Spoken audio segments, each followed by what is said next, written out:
সুপ্রিয় দর্শক, রাত্রিকালীন শুভেচ্ছা নেবেন। আমি এই মুহূর্তে আছি হাওড়া ব্রিজের উপরে। হাওড়া ব্রিজ থেকে যে নদী, নিচে হুগলি নদী, সেই নদীর দৃশ্য দেখা যাচ্ছে। কলকাতার একটি iconic landmark Howrah bridge, Hooghly নদীর উপর একটি বিশাল ইস্পাত সেতু। এর উপর থেকে এটিকে বিশ্বের দীর্ঘতম ক্যান্টিলিভার সেতু হিসাবে বিবেচনা করা হয়, যেটার নাম রবীন্দ্র সেতু নামেও পরিচিত।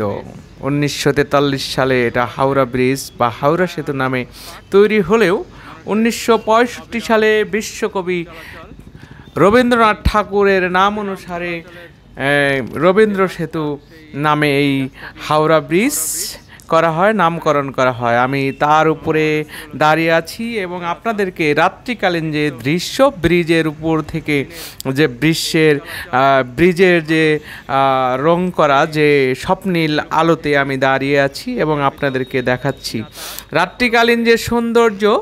দিনের বেলা যে আপনারা এই ব্রিজটা দেখে থাকেন, তার চেয়ে শতগুণ বৃদ্ধি পায় সৌন্দর্যতা।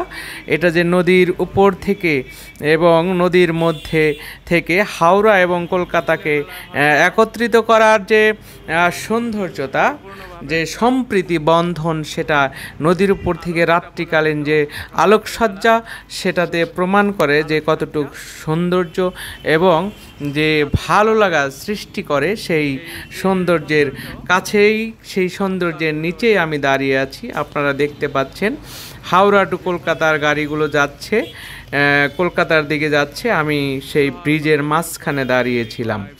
মাঝখান থেকে নদীটাও অসাধারণ এবং যে ব্রিজটা রাত্রিকালীন যে এই যে আলোকসজ্জা সেটা দেখতে পাচ্ছেন, সেটাও অপূর্ব দৃশ্য।